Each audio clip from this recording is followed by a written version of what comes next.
Ok, c'est quoi le nom de la série dans laquelle nous sommes actuellement? Dis avec moi, ne te. Dis ne te. Dis à ton voisin, dis-lui, ne te retourne pas. Regarde-le dans les yeux, dis-lui, voisin, ne te retourne pas. Ne te retourne pas, ça veut dire quoi? Lorsque tu as fait le choix de suivre Jésus, ne te retourne pas, ne regarde pas en arrière, ne prends pas la décision d'aller en arrière, ne regarde pas ce qu'il y a derrière toi. Et depuis, aujourd'hui c'est le 4e dimanche, on peut baisser un peu, juste un peu. Aujourd'hui c'est le 4e dimanche et nous avons vu ensemble les points qui font que des fois il nous arrive de nous retourner. Vous allez bien? Jusque-là, on est ensemble. Vous vous rappelez ou pas de ce qu'on a vu ou pas? Premier point qu'on avait vu, c'est la déception. Dis avec moi la déception. On avait vu que des fois, il nous arrive d'être tellement déçus qu'on a envie de retourner dans le monde en se disant que vu que l'église c'est comme ça, alors peut-être qu'il vaut mieux que je retourne dans le monde. Dis avec moi la nostalgie. Lorsqu'on arrive à regretter d'une certaine manière l'ancienne vie que l'on avait. Ensuite, on a vu la roue de secours lorsqu'on a quelque chose de côté sur lequel on compte, mis à part Dieu. Ensuite, on a vu la fausse conversion. Lorsqu'on accepte Jésus, mais qu'en réalité, on a toujours un pied dedans et un pied à l'extérieur. Ensuite, on a vu l'amour du monde. Dis avec moi l'amour du monde.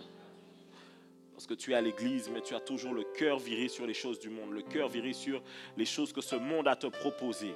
Ensuite, on a vu la pression familiale. Lorsque la pression familiale, c'est lorsque tu as accepté Jésus et que ta famille fait pression pour que tu puisses te retourner, battre en arrière. Lorsqu'ils te disent, oui, mais qui t'a dit que réellement, là, c'est la vérité? Par exemple, dans ton église, toi, tu vois que tout se passe bien. On te dit, c'est une secte, c'est un gourou. Ils n'ont jamais cherché à comprendre où est-ce que tu vas, ni ils ne sont jamais venus, mais ils te disent qu'on est en train de t'endoctriner, on est en train de ceci. Parfois, tu avais une vie où tu étais tout le temps en soirée, tout le temps sur le bloc, tout le temps dans les choses bizarres. On ne te demandait jamais quelles étaient tes nouvelles. Maintenant que tu vas à l'église, on est constamment sur ton dos. Avec moi, la pression familiale. Laissez-moi vous dire une chose, que lorsque vous êtes sur le chemin de votre destin, parfois ce sont les plus proches de vous qui vous freineront les premiers. Écoutez, lorsque David devait aller combattre Goliath, David était sur le champ de bataille et il a posé la question, qu'est-ce que le roi Saül a promis d'offrir à celui qui vaincra Goliath? Lorsque le grand frère de David a entendu cela, il a dit à David, je connais ton cœur et je connais la malice de ton cœur. Alors que David était sur le point d'aller libérer le peuple d'Israël, son propre frère lui a dit qu'il était orgueilleux. Vous savez, des fois, lorsque vous voulez avancer, ce sont ceux qui sont autour de vous qui vous mettront des bâtons dans les roues les premiers. Avec moi, les relations amoureuses. On a vu que bien souvent, lorsque le diable ne peut pas te détruire, il peut te distraire. Et il t'enverra une relation amoureuse qui te prendra la tête. Il t'enverra une relation amoureuse qui fait que tu passeras plus de temps avec cet homme ou avec cette femme qu'avec Dieu lui-même. Les soirs où tu dois chercher Dieu, tu seras au téléphone en train de passer des heures et des heures au téléphone. Les soirs où tu seras, normalement tu dois être là en train de chercher Dieu, lui demander le salut de ta famille. Tu es en train de lui dire, ah, moi je raccroche pas en premier, toi tu raccroches, non je raccroche pas. Vous êtes en train d'être dans une espèce de love. Vous êtes rentré dans une espèce de distraction. Pourquoi? Parce qu'il y a des choses que vous devez accomplir. Mais lorsque vous rentrez dans des relations amoureuses en dehors du temps que Dieu a prévu pour vous, ça devient la distraction. Pourquoi? Ce que Dieu veut pour vous, quand vous acceptez Jésus dans votre vie, ce n'est pas de vous donner une relation amoureuse, mais c'est de vous donner une relation amoureuse avec lui. Est-ce qu'on est ensemble? Dieu veut d'abord que tu puisses consolider ta relation avec lui. Ensuite, avec les échecs de parcours. Lorsque tu as eu des échecs de parcours où tu as été tellement déçu et à ce moment-là, ça, tu te dis, Seigneur, j'ai fait tellement d'erreurs, peut-être que je ne suis plus qualifié, je ne suis plus capable pour faire ce à quoi tu m'appelles. On a parlé des fausses doctrines, ces fausses croyances que tu as qui ne viennent même pas de la parole de Dieu. Des fausses croyances qui te font croire que, par exemple, imaginons, fausses croyances. Imaginons, tu dis, moi je meurs et de toute façon ma famille va prier pour moi pendant 9 jours et je vais aller au ciel. Ce n'est pas vrai. La Bible dit, il n'est permis à un homme de vivre qu'une seule fois, après quoi vient le jugement. Cela veut dire que ton éternité est déterminée par les choix que tu as fait sur terre. Dis ça à ton voisin, dis, ton éternité est déterminée par les choix que tu as fait sur terre. Lorsqu'on te met dans la tête que oui, de toute façon, tu ne pourras pas aller au ciel parce que si tu fais le mal, tu iras forcément en enfer. Et c'est faux. On ne va pas au ciel parce qu'on fait le bien. C'est faux. On ne va pas au ciel parce qu'on a des bonnes actions et on a des points qui s'accumulent jour après jour. On va au ciel simplement en acceptant le sacrifice de Jésus-Christ à la croix. Et c'est ce sacrifice de Jésus-Christ à la croix qui nous donne la force d'accomplir de bonnes actions. On est ensemble jusque-là? Et aujourd'hui, nous voici à la partie 4. Partie 4. Premier point, l'oubli. Dis avec moi l'oubli. Dis avec moi l'oubli. L'oubli, c'est lorsque tu as déjà accepté Jésus et Dieu a fait un travail avec toi et il t'a restauré. Il t'a lavé, il t'a propreté, il t'a bien cajolé, il t'a nettoyé comme il faut. Il a pris soin de toi. Il t'a pris dans un état et il t'a amené dans un état B. Tu étais triste au départ, tu étais dans l'amertume, dans la rancœur. Dieu t'a restauré. Tu étais détruit, Dieu a reconstruit. Tu étais plus bas que terre, Dieu a relevé ta tête. Tu te sentais seul, Dieu t'a donné une famille. Tu te sentais délaissé, Dieu t'a fait sentir son esprit d'adoption. Dieu a fait énormément de choses dans ta vie. Peut-être qu'avant, tu n'avais pas peut-être les finances. Tu n'avais pas de travail. Dieu t'a donné un travail. Dieu t'a donné toutes ces choses. Mais au moment où la bénédiction de Dieu arrive, tu finis par penser que finalement, je n'ai peut-être pas besoin de Dieu. Deutéronome chapitre 8, verset 14. Prends garde que ton cœur ne s'enfle et que tu n'oublies l'Éternel ton Dieu qui t'a fait sortir du pays d'Égypte, de la maison de servitude. Cela veut dire quoi? Ton cœur peut s'enfler d'orgueil lorsque tu as des réussites en finissant par penser que ce n'est pas Dieu qui t'a donné ces réussites, mais que c'est toi-même. Est-ce que je peux avancer ou pas? Tu arrives à l'église, tu dis Seigneur, je te donne toute ma vie, je te donne tout. Mais simplement Dieu, donne-moi un travail à la hauteur de mes diplômes. Donne-moi un travail à la hauteur de mes compétences. On te donne un très bon travail. Tu gagnes 3 000 € net par mois. Mais comme tu es passé dans le chiffre à 3 devant les 3 zéros, tu décides le dimanche matin, je ne vais plus à l'église, je vais faire un petit footing. Parce que maintenant il faut que je rentre dans le style de vie de ceux qui gagnent 3 000 €. Il y a un style de vie pour ceux qui gagnent 3 000 €. Le dimanche matin, ils font le footing. Et puis ensuite, ils vont boire un petit smoothie détox. Et quand on te dit, pourquoi tu ne viens pas à l'église? Pasteur, vous savez, en ce moment, le Seigneur m'amène dans une autre étape avec lui, dans une autre dimension. Mais vous ne pouvez pas comprendre, pasteur. Hein, vous n'êtes pas trop dans le business. Hein, vous, c'est un peu la parole de Dieu. Mais chacun a son appel, pasteur. Restez à l'église. Moi, je vais dans le monde. Travailler. Alors que quand tu n'avais pas de travail, tu étais là tout le temps. On disait jeûne et prière. Au nom de Jésus, oh Seigneur, accorde-moi ceci. Jeûne et prière, tu étais toujours présent, toujours là. Parce que pourquoi l'argent n'était pas là? Quand l'argent n'était pas là, tu sais prier. Quand l'argent n'est pas là, tu cherches Dieu. Quand l'argent n'est pas là, on te voit, tu es là. Non, Seigneur, je suis dans ta présence. Je suis avec toi. Parce que moi, vraiment, c'est Dieu. Vraiment, Dieu est bon, Dieu est bon, Dieu est bon. 3 000 € net par mois, on ne t'entend plus. J'arrive à l'église, petit sac à côté comme ça. Moi, je ne m'assois pas là. Non, j'ai changé. Hein. Moi, maintenant, pasteur, il faut que tu me mettes une chaise derrière toi. Là, parce que maintenant, je suis devenu quelqu'un d'autre, pasteur. Le frère arrive à l'église maintenant, il dit aux gens de l'accueil, mais pourquoi vous n'avez pas réservé ma place? Pourquoi? Parce que Dieu a augmenté le salaire. Dis avec moi, aïe, aïe, aïe. Tu étais à l'église, tu disais, pasteur, il n'y a personne dans ma vie. Il n'y a aucun homme, il n'y a rien du tout. Même à l'église, pasteur. Je dis, mais ma soeur, il y a les frères à l'église, tu fais? Ça veut dire quoi? Ça veut dire quoi ça? Et puis Dieu t'accorde la grâce de te marier. Dieu t'accorde la grâce de te marier, d'avoir quelqu'un. Mais alors que Dieu t'accorde la grâce de te marier, maintenant que vous êtes mariés, vous tous les deux, vous priez avant pour le mariage. Hein, maintenant que vous êtes mariés, vous allez en pique-nique le week-end. Parce qu'on a besoin de passer du temps en famille avant tout. Ça veut dire qu'avant, tu savais chercher Dieu pour ces choses. Maintenant que Dieu t'accorde ces choses, tu as déjà oublié le Dieu qui t'a donné ces choses. Tu demandes la bénédiction, mais tu oublies le Dieu qui accorde la bénédiction. Tu demandes la main de Dieu, mais tu oublies le Dieu qui t'a donné, qui t'a tendu cette main. Tu demandes que Dieu t'ouvre les portes, mais lorsque Dieu ouvre les portes, tu oublies de remercier celui qui t'a ouvert les portes. Tu demandes que Dieu t'accorde d'arriver dans une très bonne église. Au départ, tu dis oui, gloire à Dieu, et puis de plus en plus, on ne te voit plus. Parce que tu dis, c'est bon, pasteur, j'ai reçu l'enseignement, ça fait un nombre de temps que maintenant je suis à Christ. L'enseignement, maintenant, c'est pour les bébés spirituels. Moi, je dois vraiment maintenant avancer. Ouh là là là là, dis avec moi, aïe aïe aïe. Dis avec moi, aïe aïe aïe. Vous savez, vous devez toujours pouvoir vous rappeler de ce que Dieu a fait pour vous. Vous devez vous rappeler de là où vous étiez. Vous devez vous rappeler de là où Dieu vous a sorti. Vous devez vous rappeler de la situation dans laquelle vous étiez. Beaucoup de gens, des fois aussi, oublient que lorsqu'ils étaient dans le monde, ils allaient tout droit en enfer. Tu avais peut-être l'argent, gloire à Dieu. Tu avais peut-être les relations, gloire à Dieu. Mais avec tout ça, tu étais tout droit en train d'aller en enfer. Et Dieu t'a racheté par le prix de son Fils unique. Est-ce qu'on est ensemble? Tu ne dois pas oublier cela. Trop de fois, tu es là à l'église. Tu arrives plus bas que terre. Dieu te restaure. Maintenant que Dieu t'a restauré, tu oublies que c'est Dieu qui a fait. Tu oublies que c'est Dieu qui a ouvert les portes pour toi. Tu oublies que c'est Dieu qui a amené en ta faveur. Dis à ton voisin, n'oublie pas. N'oublie pas que ton cœur ne s'enfle pas d'orgueil en se disant, moi de toute façon, c'est moi-même qui ai fait ces choses. De toute façon, c'est par ma propre force à moi-même. Je peux pousser ou pas? Oh, tu demandais un travail depuis longtemps. J'ai jeûné, j'ai prié. On a prié, on a imposé les mains. Le Seigneur a donné un gros travail. Quand maintenant on dit, on a besoin d'aller chercher un bâtiment. Tu dis, non, moi c'est moi-même, j'ai travaillé pour mon argent. Le Seigneur va envoyer autrement s'il doit envoyer. Dis avec moi, aïe, aïe, aïe. Dis à ton voisin, n'oublie pas. Dis-lui, voisin, n'oublie pas. Non, regarde-le dans les yeux. Dis-lui, n'oublie pas, n'oublie pas. Dis-lui, voisin, je te surveille. Tu n'as pas intérêt d'oublier.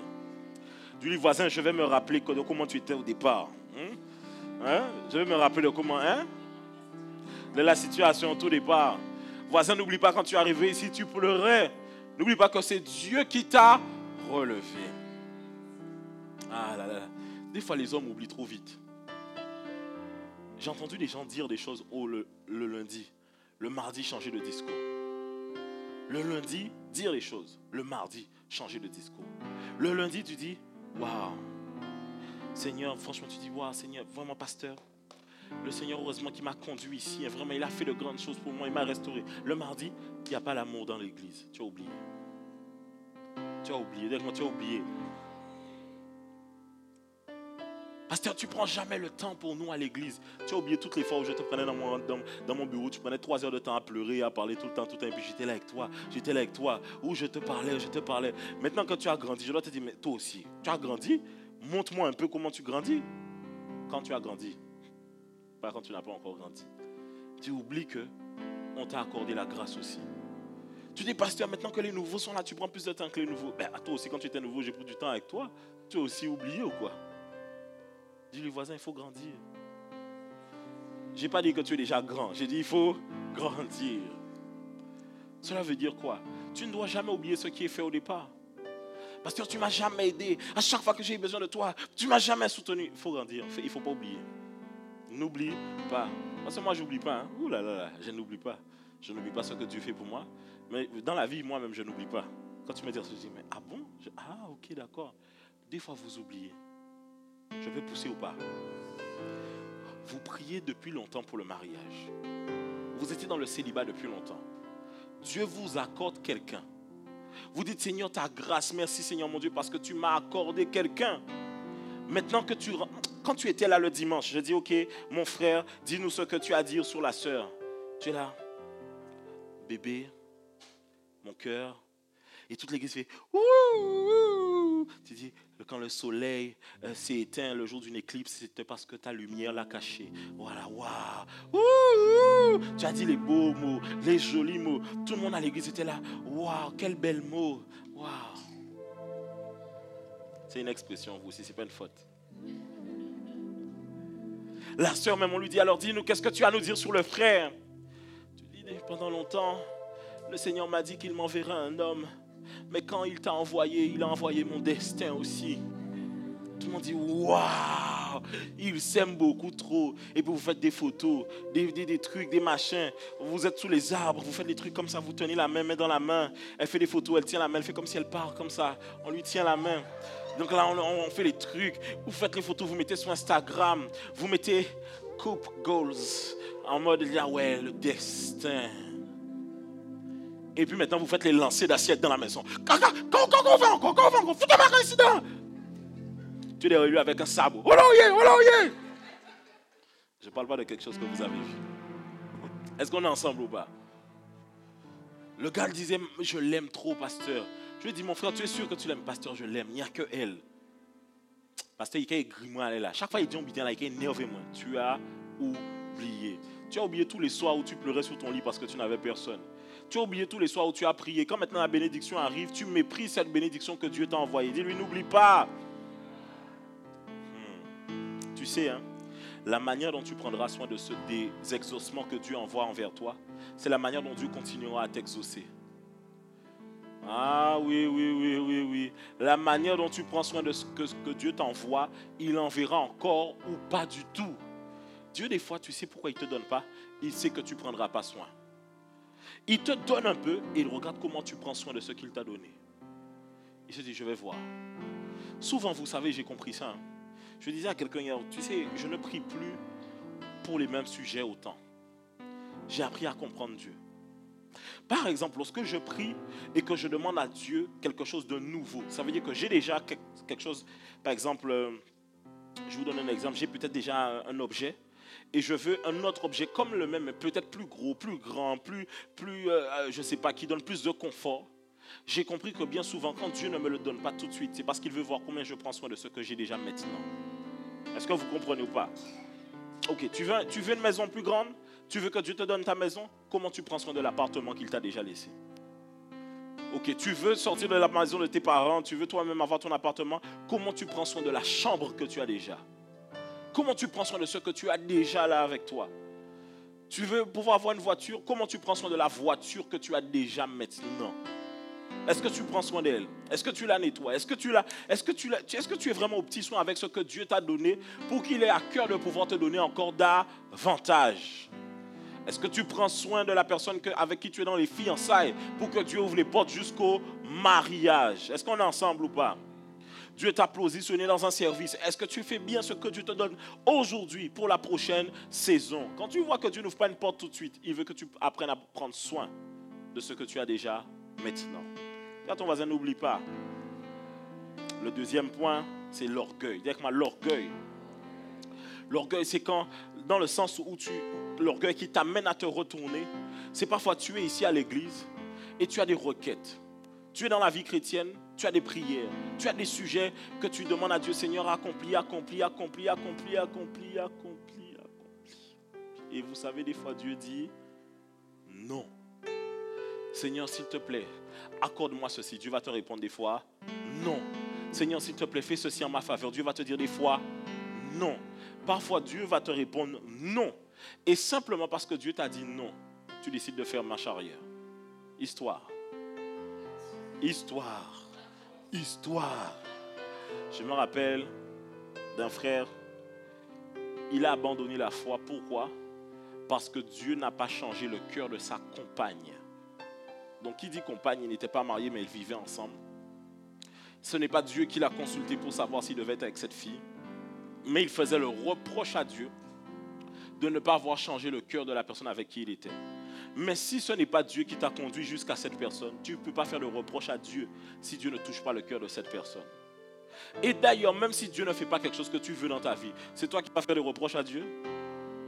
Et si Dieu maintenant doit s'asseoir pour commencer à te faire des reproches à toi, il va s'asseoir pendant combien de temps pour te dire voici ce que tu as fait, voici ce que tu as fait. Si Dieu doit t'asseoir pour te faire un procès, ça va durer très longtemps, n'est-ce pas? Est-ce que ça va durer longtemps ou pas? Donc des fois je t'assure, lorsque Dieu ne fait pas certaines choses, il sait pourquoi il ne le fait pas. Lorsque Dieu te ferme une porte, il sait pourquoi il ne le fait pas. Et il y a des gens qui sont prêts, j'ai déjà vu des gens prêts à abandonner la foi. Pas parce que ce qu'ils vivent est tellement dur, c'est juste parce que ce qu'ils vivent n'est pas en adéquation avec ce qu'ils attendaient de la part de Dieu. Ils sont à l'église, ils disent moi j'attendais simplement que Dieu m'augmente le salaire, il ne m'a pas augmenté le salaire, ciao, bye bye.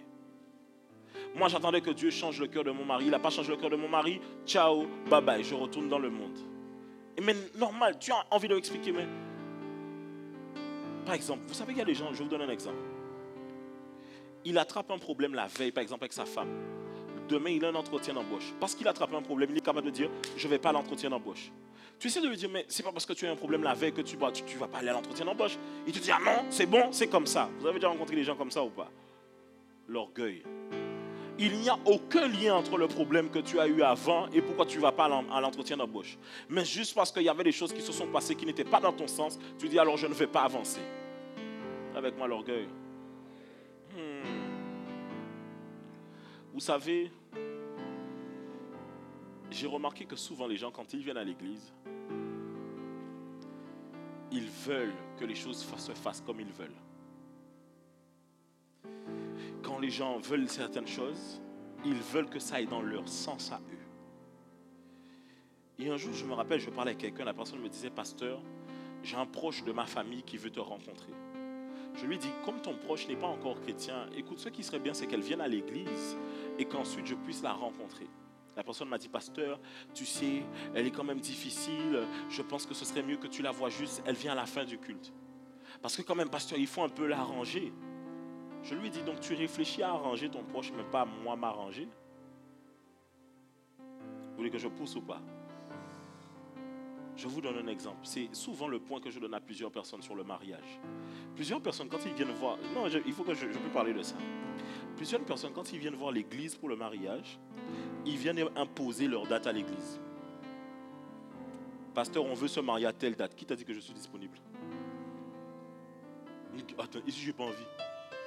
Tu vas à la mairie et tu dis à la mairie, écoutez, on veut se marier à telle date. Non, ce n'est pas comme ça. On propose des dates, on les soumet et tu décides d'accepter ce qu'on te donne.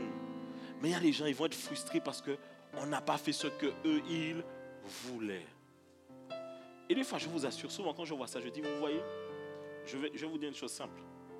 Quelqu'un qui n'est pas capable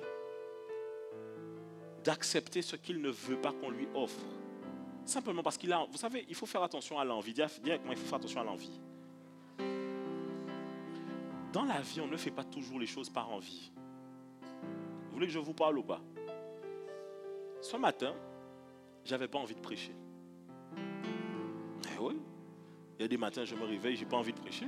Vous pensez que tous les matins que je me réveille, j'ai envie de prêcher? Moi aussi, j'ai envie de faire comme vous. Aujourd'hui, je ne vais pas à l'église. Ah ouais, quand aujourd'hui, je vais me reposer. J'ai envie, moi aussi, des fois, de rester chez moi. Mais est-ce que je fais les choses par envie ou par devoir et mission de la part de Dieu? Quand vous êtes quelqu'un que vous faites les choses que par envie, vous n'irez pas loin avec Dieu. Ça ne va pas dans ton sens, j'ai pas envie. Est-ce que c'est ce que Dieu veut ou est-ce que c'est juste parce que tu n'as pas envie? Oh, j'ai pas envie. On est en jeûne et prière, j'ai pas envie. Oh, bien-aimé, prie, j'ai pas envie. Prends des notes durant la prédication, j'ai pas envie. Mais si tu mènes ta vie par j'ai pas envie, un jour Dieu va te dire j'ai pas envie. Seigneur, s'il te plaît, accorde-moi ça. Il va te dire j'ai pas envie. Là, il va te dire je sens pas trop l'envie là en ce moment-là. T'imagines, tu pries le Seigneur, tu intercèdes, il te dit en ce moment-là, ouais, je suis pas trop, comme tu aimes dire, je suis pas trop dans le mood.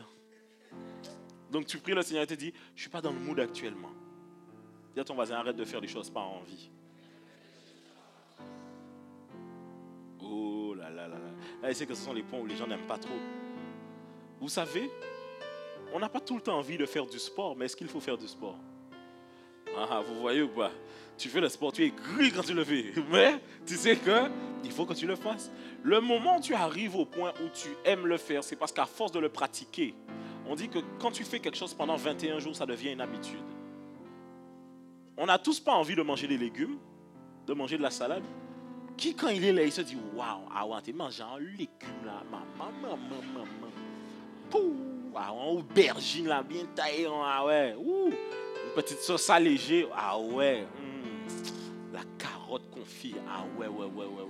Quand tu penses à ça, tu dis my God, une entrecôte de carottes, ouf. Il n'y a personne, je t'assure, bon, moi ça m'arrive des fois. Mais très vite aussi, quand je fais ça quelques jours et puis l'envie me quitte. Il y a des fois, je suis devant la salade, je dis et est-ce qu'on doit souffrir autant? Tu n'as pas envie, mais tu sais que tu dois le faire. Vous savez, dans la vie, quand vous faites les choses par envie, vous n'irez que vers ce qui est mauvais pour vous.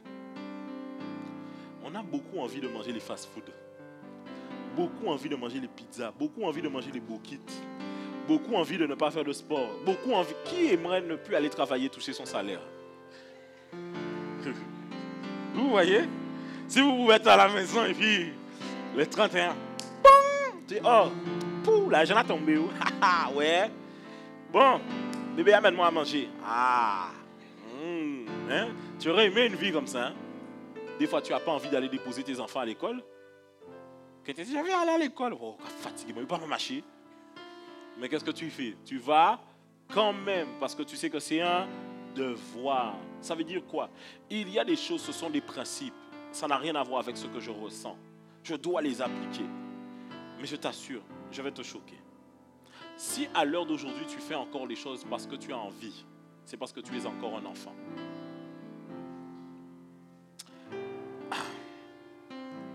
Dis ça à ton voisin. Pour moi, sinon il va se fâcher sur moi. Dis-lui, voisin, si tu fais encore les choses par envie, c'est que tu es toujours un enfant.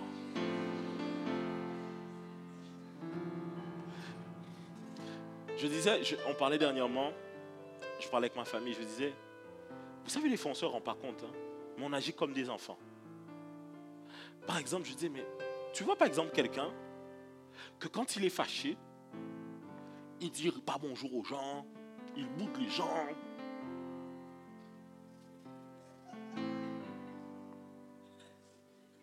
Et puis il est fâché. Est-ce qu'il y a des gens comme ça dans ta famille? Si c'est toi, vraiment, pitié. Pitié. Tu es fâché. Et puis après, tu arrives, tu prends la porte, tu claques. Et puis, il y a des gens, quand ils sont fâchés, ils font le bruit quand ils ouvrent les tiroirs. Ils font le bruit, ils mettent les trucs, bling, bling, pour qu'ils sentent que, en fâché, tu vois, non? Moi, je dis, quand tu as 40 ans et que tu fais ça, pitié. Ça, c'est le truc des ados, ça. Laisse ça pour les ados, quand même. À un moment, tu te dis, mais c'est pas, je peux pas, comment tu... Non. 30 ans, encore. 40 ans. 50 ans, quand même. Moi, je me rappelle, j'avais un prof comme ça m'avait choqué. Et un garçon, il va à la poubelle et puis il marche comme ça. Il marche. Le prof fait, regardez-moi cette jeunesse. Le gars revient, il fait, regardez-moi cette vieillesse. Et la dame, elle était vexée. Mais tu as cherché. Elle était vexée. Après, pendant tout le cours, elle était comme ça. Elle l'a tourné. On était en seconde, genre la dame. Je dis, mais c'est une daronne en fait. C'est une maman. Ça veut dire que là, elle est fâchée avec nous au même niveau que nous là en fait. Donc tu me tournes le dos. Vous, c'est les enfantillages. Vous êtes dans votre foyer, vous êtes avec votre mari, votre femme, et puis la nuit, vous êtes fâchés. Je t'assure, si on devrait te filmer comme ça et te remontrer le film, tu aurais eu honte. Toi-même, quand tu auras, tu dis, c'est moi qui suis là. Ça arrive, hein. Des fois, tu sais, non, il faut changer. Dis ça à ton voisin.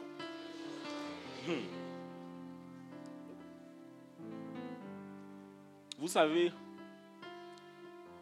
mais la problématique, c'est pour ça que souvent, parce que souvent quand je parle, mais vous savez, ce sont des choses souvent qu'on n'a pas réglées très tôt. Des fois, je parle avec des parents et les parents ils me disent, mais ce n'est qu'un enfant. J'ai dit non. Faut retirer ça de ta tête. Un enfant, l'enfant sait bien ce qu'il fait. Et justement, comme il est enfant, il met la tête d'enfant et puis tu dis, ce n'est qu'un enfant. Vous savez, dès très tôt, vous voyez le caractère d'un enfant. Dès très tôt, tu vois que peut-être l'enfant aime mentir. Par exemple, l'enfant, regardez, vous avez tous un petit cousin comme ça. Tu le touches comme ça, il roule, il fait « Ouais, il a frappé, ouais, maman, il m'a frappé !» Vous savez, moi, quand je vois ça, je rigole pas. Hein? Quand je vois ça, je dis « Ah, comment on peut être mauvais déjà comme ça ?» Ça veut dire quoi? Ça veut dire que demain, dans un foyer, tu vas retourner la situation sur celui qui est en face quand c'est toi qui fais le mal. Vous vous rendez pas, des fois vous rigolez, vous dites « Ah, il est drôle, hein? » Il n'est pas drôle, Il est en train de prendre un chemin qui est bizarre. Moi, je me rappelle, moi, vous savez, les enfants très tôt, hein, je l'ai dit, ça là, ce que tu fais là, ça s'appelle l'orgueil.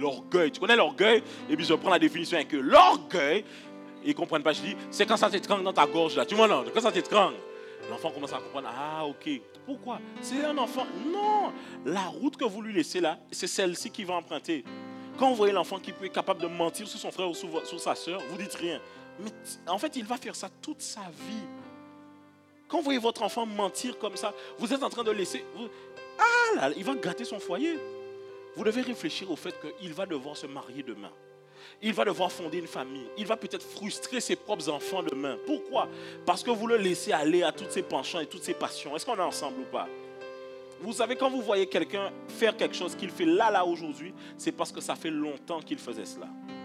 Dis à ton voisin, on doit changer. Vous savez, il y a des gens, par exemple, quand ils étaient plus jeunes, ils ont le truc de... Ils pètent des câbles. Et puis ils cassent tout. Ils cassent tout. Et puis la maman arrive après. Mathéo, ça va aller. Calme-toi. Allez, respire. Respire. Ok. Quand Mathéo est calmé, à votre avis, qui fait le ménage? La maman. Je ne serais pas chez moi. Mathéo qui a fait ménage. Et qui nettoie tout de fond en comble. Vous savez pourquoi? Vous, ça vous paraît juste être des objets. Mais demain, il va faire du mal aux gens et il n'ira jamais demander pardon. il n'essaiera jamais de réparer là où il a mal fait. Parce que vous l'avez habitué que lorsque il fait le mal, c'est vous qui faites. Et qu'est-ce qu'il fera? Quand il fera le mal aux autres, c'est vers vous qu'il ira se cacher. Je vous assure, des choses qui vous paraissent minimes, en réalité, il y a un pasteur qui disait, le serpent dans le jardin d'Éden, là, quand tu le laisses grandir, il devient le dragon de l'Apocalypse. Et qu'au fur et à mesure du temps, la chose l'a grandi.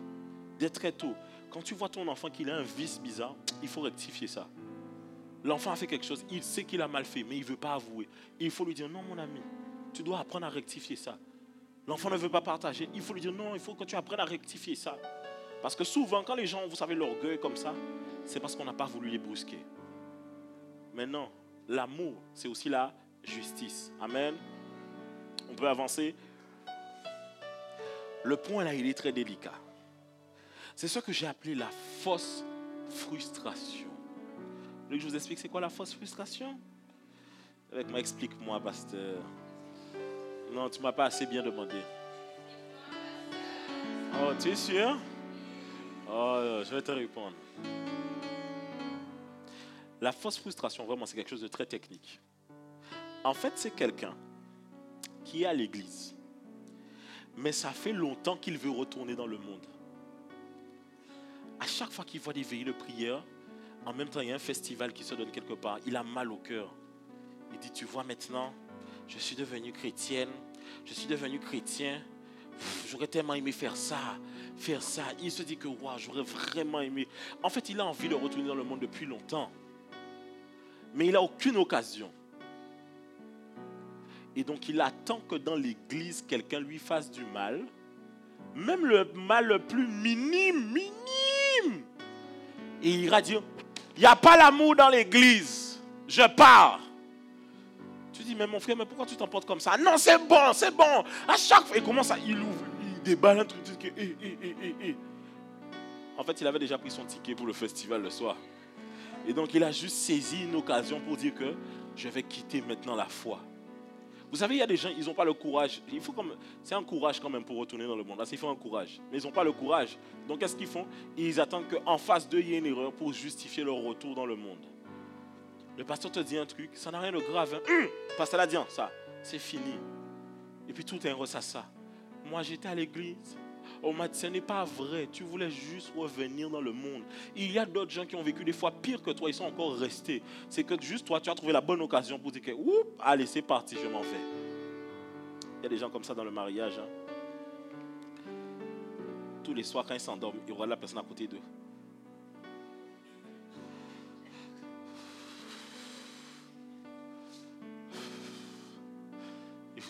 Limite, elle pleure. Elle fait, mais pas encore. Ah non, on peut pas encore.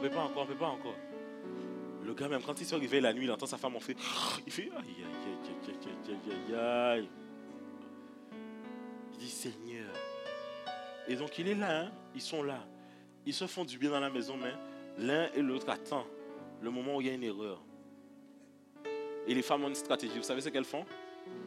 Comme elles ont plus la capacité de rester longtemps sans avoir de rapport intime, elles ne donnent rien exprès. Comme ça, je vais voir s'il me trompe.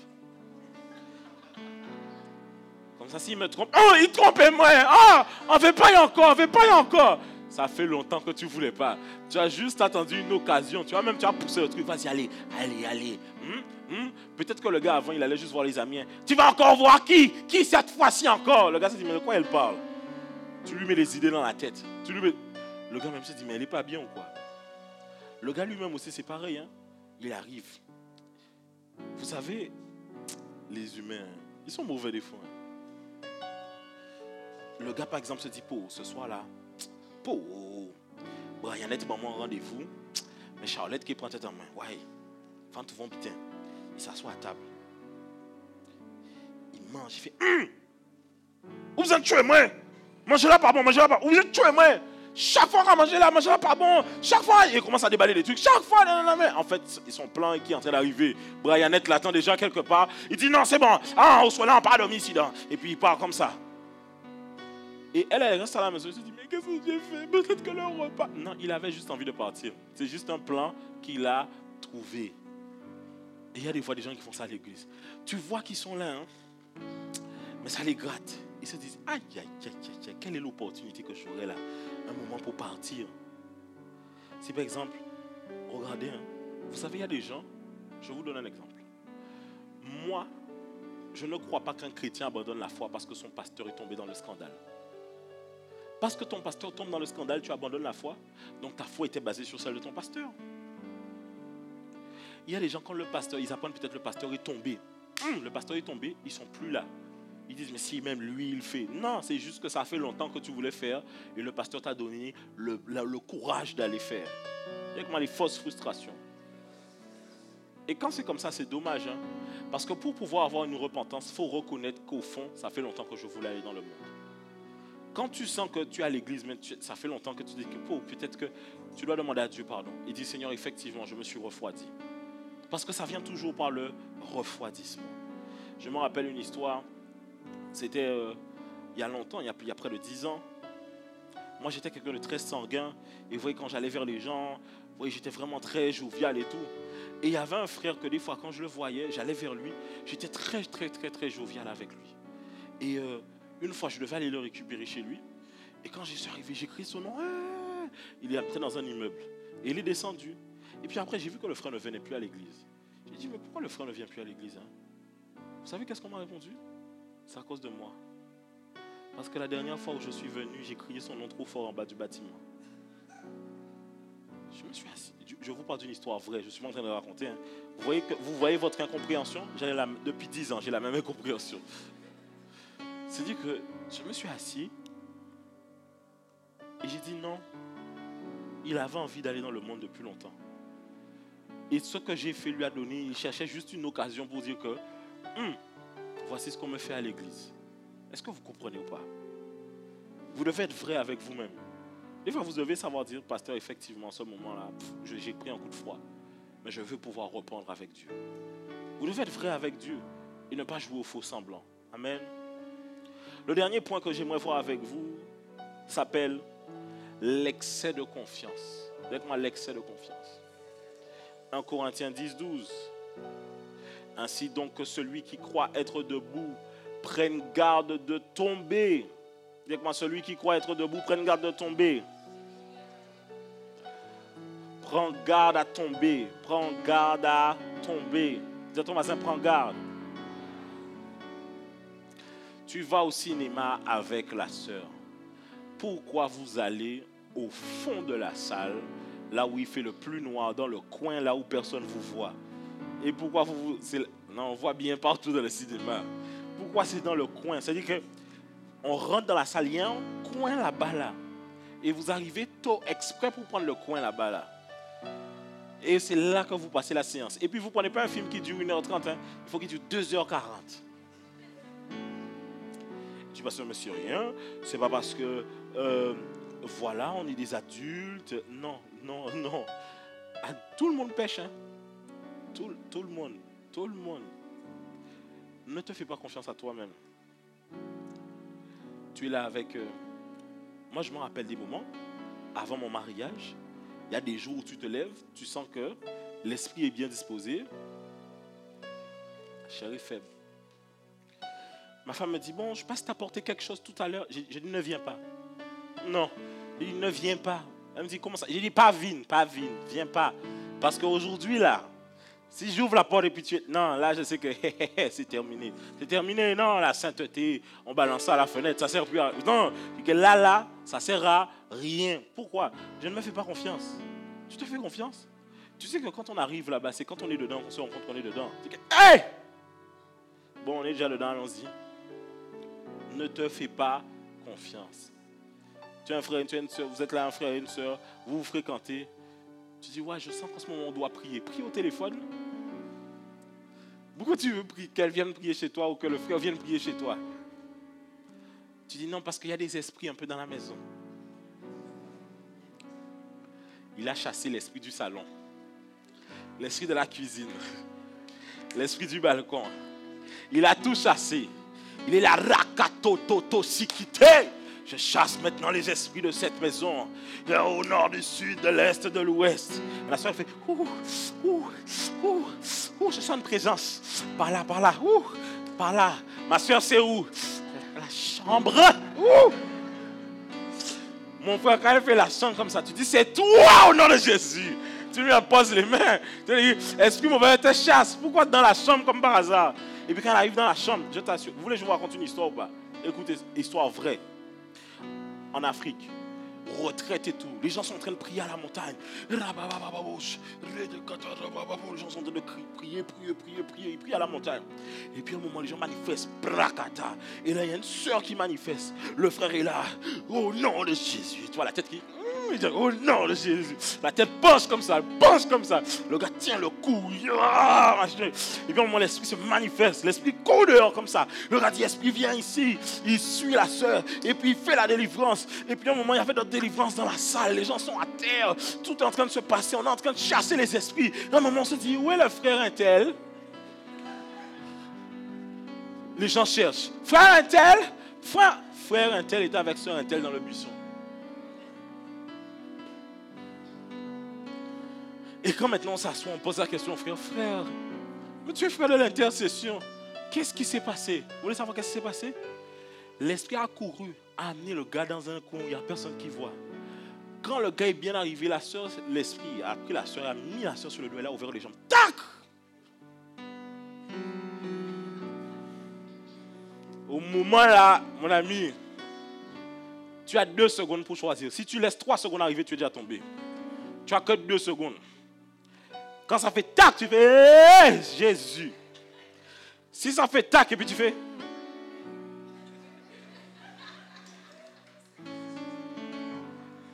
au nom de Jésus.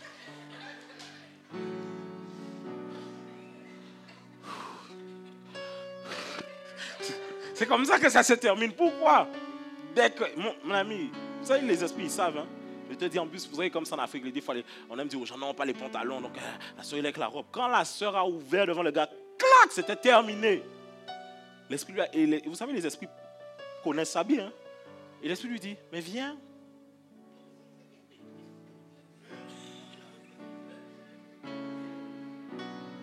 Donc le gars, pourquoi? C'est la raison pour laquelle Jésus envoyait les disciples 2 à 2. Jésus savait qu'il y en a certains disciples, on peut pas, non, ils ne sont pas encore. Vaut mieux envoyer un gars avec eux. 2 à 2. Ne te fais pas confiance. Je t'assure, il ne faut pas se faire confiance. Moi, ça nous est arrivé une fois. On était dans un truc de délivrance. Et c'était vraiment un truc de malade. Hein. La dame, quand elle manifestait, les pieds de ses orteils grattaient le sol. Je t'assure, hein, quand tu vois ça, tu te dis, est-ce que c'est film? Est-ce qu'il y a des effets spéciaux? Tu fais... Non, tu vois, les pieds grattent le sol comme ça. Et puis au moment où l'esprit manifeste, l'esprit court et l'esprit part. Je suis resté là où j'étais. J'ai dit qu'elle allait courir. Elle va revenir essouffler et puis elle va revenir ici. Moi, aller suivre l'esprit dans la forêt, pourquoi? Pour faire quoi? Je ne sais pas qu'est-ce qui m'attend là-bas. Non.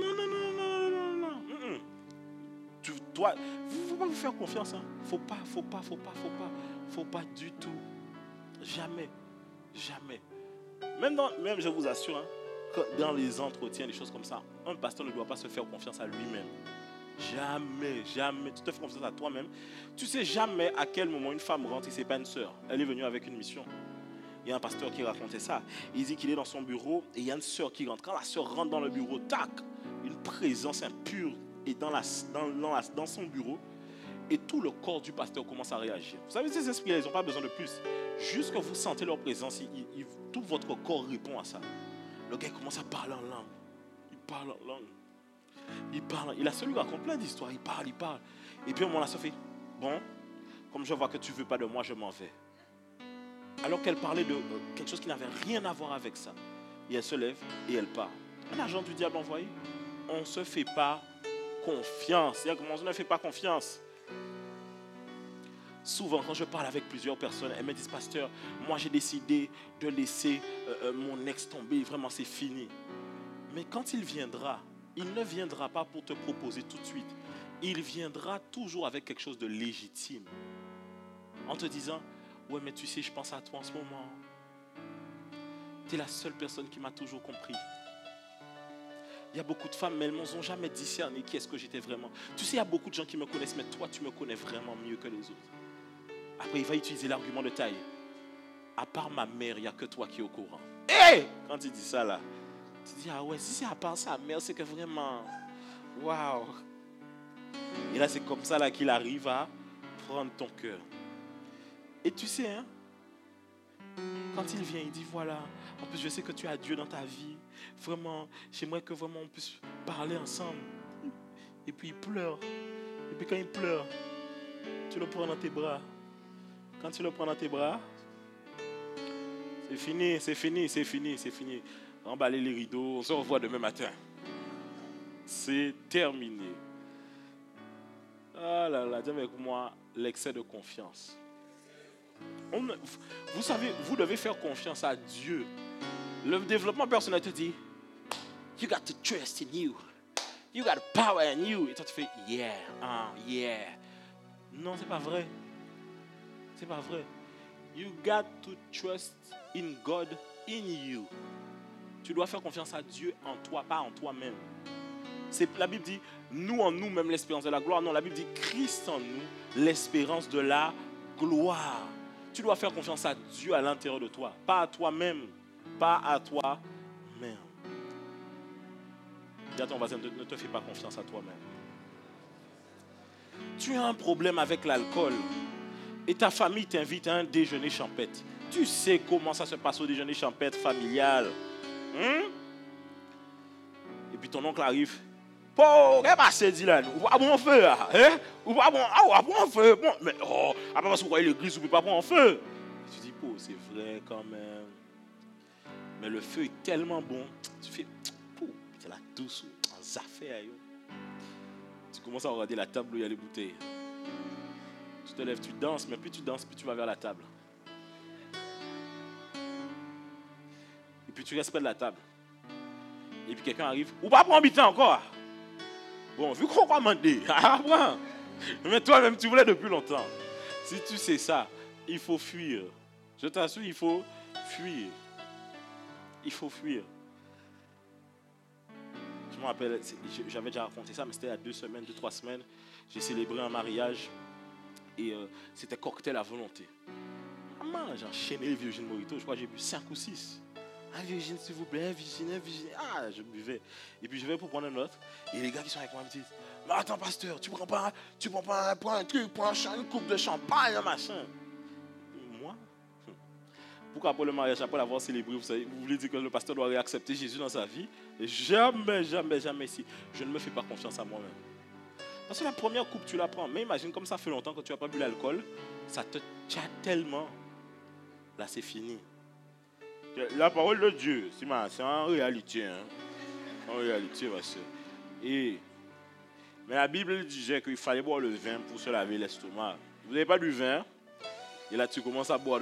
Mais là, c'est fini. On t'a déjà pris en vidéo, tu es déjà sur WhatsApp. En WhatsApp tombé. Voilà, c'est fini. Moi, ne te fais pas confiance. Ne te fais pas confiance. Par exemple, ne te fais pas confiance aussi au niveau de l'amour du mariage. Des fois, les gens me disent, pasteur, tu sais quoi? Je vais prendre du temps de prier pour savoir si c'est la volonté de Dieu avec lui ou elle. Oui, mais si vous êtes déjà attaché émotionnellement, vous n'allez entendre que ça. Que ça. Si vous êtes déjà tout le temps au téléphone, vous allez entendre que ça. Quand tu vas prier, tu vas le voir. Il s'avance. Ou bien c'est toi qui t'avances vers lui. Et il te fait ma douce. Tu dis, waouh. Et tu arrives, pasteur, j'ai rêvé qu'on se mariait. Combien de fois tu as rêvé que tu te mariais avec des gens? Je me pose la question ce matin. Combien de fois que tu es arrivé que tu te mariais avec des gens? Bon, maintenant, ils sont où les gens avec qui tu rêvais que tu te mariais? Oh là, il n'y a pas de réponse, hein? Ok. Ça veut dire quoi? Ce n'est pas tout ce que tu rêves, tout ce que tu vois que tu devrais te faire confiance. Ne te fais pas confiance aussi trop pour... Là, j'entends Dieu me parler. Je disais ça, il y a des gens, des fois, tu prends le temps avec eux. Ils acceptent Jésus. Tu prends le temps de les former. Ils passent par le baptême. Tu les enseignes. Et un jour, quelqu'un m'a dit, pasteur, moi aussi, j'entends Dieu. Tu te fais beaucoup confiance. Vous savez, Pierre aussi a eu un excès de zèle. L'excès de confiance de Pierre, vous connaissez cette histoire. Puis Jésus va demander, qui dit-on que je suis? Vous, qui dites-vous que je suis? Pierre va dire, moi je dis que tu es le fils bien-aimé de Dieu. Et Jésus va répondre, waouh, Ce n'est ni la chair, ni le sang qui t'a révélé ceci, mais c'est notre Père qui est dans les cieux qui t'a révélé ceci. Et ensuite, Jésus va dire, oui, je dois aller pour mourir et tout. Pierre va dire, ça n'arrivera jamais tant qu'on est là. Et Jésus va répondre, arrière de moi. Pierre s'était dit que comme la première fois, il avait bien parlé, la deuxième fois, forcément, il a bien parlé aussi. Ne te fais pas confiance. Quand par exemple, je t'assure, ce n'est pas tout. Vraiment, il y a des choses que quand je vais voir mon pasteur, je parle avec lui, je sais déjà. Je lui dis, voilà, je sais que c'est ça. Et avec le temps, il a déjà vu comment j'avance dans la vie. Il me fait confiance. Mais il y a des choses, je lui dis, je ne suis pas sûr. Toi, tu en penses quoi? Il y a des sujets où il ne faut pas vous faire confiance à vous-même. Il y a des gens qui entendent Dieu depuis bien longtemps avant vous. Des gens qui ont plus d'expérience depuis bien longtemps avant vous. Donc, ne vous faites pas trop confiance. Quelqu'un qui se dit, moi, je n'ai pas besoin d'aller à l'église, dans une église locale parce que j'ai déjà Dieu dans ma vie, il a un excès de confiance. Vous savez, l'église locale, c'est bien, hein? Vous savez pourquoi? On peut se surveiller. Oui. Des fois, vous aimez dire, ah, pas fait les affaires. Non, des fois, il faut surveiller ton frère et ta soeur. Tu sais pourquoi? Quand tu es sur la pente pour pouvoir pécher, il y a qu'un frère ou une soeur qui te surprend dedans qui peut t'empêcher. Il voit un message arriver dans ton truc. Il voit une aubergine et 2 gouttes d'eau. Il dit, frère, c'est bizarre ça. C'est bizarre, c'est bizarre. C'est bizarre ton message là. C'est lui qui peut te surveiller. Si tu n'as pas quelqu'un qui te surveille, tu vas faire comment? Tu n'auras personne pour te dire que ce que tu fais là, ce n'est pas bien. Personne. Quand tu restes chez toi à l'église le dimanche matin, qui est-ce qui voit ton comportement? Qui est-ce qui te dit, ma soeur travaille ça, mon frère travaille là-dessus? Qui est-ce qui te dit ça? La Bible dit, le fer aiguise le fer. Je ne dis pas maintenant qu'on doit commencer à surveiller la vie des gens, les scruter jusqu'à la fin, au fin fond de leur vie. Je dis juste qu'on doit être les gardiens de nos frères et de nos sœurs. Quand ton voisin prend garde, il lui prend garde. Dis avec moi, voisin, à partir d'aujourd'hui, je te donne l'autorisation de veiller moins. Non, je n'ai pas entendu, vous n'avez pas dit. Dis avec moi, non, dis avec ça, voisin, en cas de l'autorisation de veiller moins. Ouais, garde des messages en main, Dis-lui lorsque tu vas dans mes conversations. Faut dire, dis-lui lorsque tu vas dans mes conversations. Clique sur médias. Il y a des gens qui font. Pourquoi tu veux pas qu'on aille sur médias? Dis-lui voisin. Si un soir tu me vois dans une ruelle la nuit. Si un soir comme ça tu me vois, je me gare, je suis à la Creole Beach. Mets les feux de route sur moi. Dis-moi, sœur est-elle, c'est toi? Frère est-elle, c'est toi? Le Seigneur est bon. Gloire, et tu cries, gloire à Jésus. Jésus dans l'hôtel, Jésus. Quand elle doit aller pécher, les gens rappellent que... Ah! Tu dis, mon frère, Jésus t'accompagne. Je t'assure, le frère n'aura aucun courage pour aller là-bas. Quand il est là-bas, il est tout timide. Il dit, non, on ne peut pas. Jésus est là, Jésus est là. Tu le suis jusqu'à la porte. Tu fais, Jésus est là, Jésus est là. Ah. Tu dis, frère, demain il y a église. Je t'assure. Des fois, tu dois avoir des gens comme ça. Moi, je me rappelle, hein, on avait un frère comme ça. Il passait par des temps difficiles. On avait appris que, il était à 2 doigts de vraiment retourner complètement dans le monde. Il avait déjà recommencé ses anciennes habitudes, mais vraiment, il n'avait pas encore renié la foi. On a été chez lui pendant plusieurs jours. Je toquais sur la porte. Toc. Moi, je reste là. On restait des heures devant. On disait, on sait que tu nous entends. Ouvre. Il n'ouvre pas, on revient le lendemain. Toc. Je dis, oui. Pour qu'il se sente persécuté. Et pour qu'il se dise que je suis obligé de revenir à Christ, c'est mieux. Vous savez, il y a des gens à qui vous devez dire, on ne les force pas. Il y a des gens, il faut leur prendre la main. Parce que si c'était vous, vous auriez aimé que quelqu'un vous prenne la main comme ça. Parce que vous savez, des fois, lorsque vous passez par des temps difficiles, vous vous dites, c'est pas grave. Et vous n'avez aucun scrupule à faire le mal. Ce n'est que lorsque vous vous remettez dans vos émotions que vous vous rendez compte de tout ce que vous avez fait. Mais si vous avez quelqu'un qui vous prend par la main, qui vous dit, ce n'est pas bien ce que tu es en train de faire, ça va beaucoup vous aider. Moi, encore une fois, j'ai que des frères comme ça dans ma vie où Des fois, je me rappelle, j'avais un frère comme ça. Il faisait quelque chose qui n'était pas bien. Je l'ai appelé. Je lui ai dit, écoute-moi, je t'ai déjà parlé une première fois. À partir d'aujourd'hui, toi et moi, c'est terminé. Tu vas à gauche, je vais à droite. Tant que tu n'as pas changé, on ne se reparle plus. Vous devez avoir des gens à qui vous parlez réellement comme ça. Mais comme maintenant, dès qu'un frère va commencer à te faire ça, tu vas dire, il n'y a pas l'amour. Parfois, le il n'y a pas l'amour là que les gens disent, c'est il n'y a pas la compromission. L'amour aime aussi la justice de Dieu. Est-ce qu'on est ensemble? Dans l'amour de Dieu, il y a aussi la justice. Donc à partir d'aujourd'hui, ne te retourne plus. Dis à ton voisin, ne te retourne pas. J'ai vu un voisin qui ne veut pas regarder. Regarde-le, dis-le voisin, regarde-moi bien, regarde-moi bien, regarde-moi bien. Non, je vois, il ne veut pas. Dis-lui, je t'ai dit de ne plus te retourner. Dis-lui ça. C'était mon message pour vous ce matin.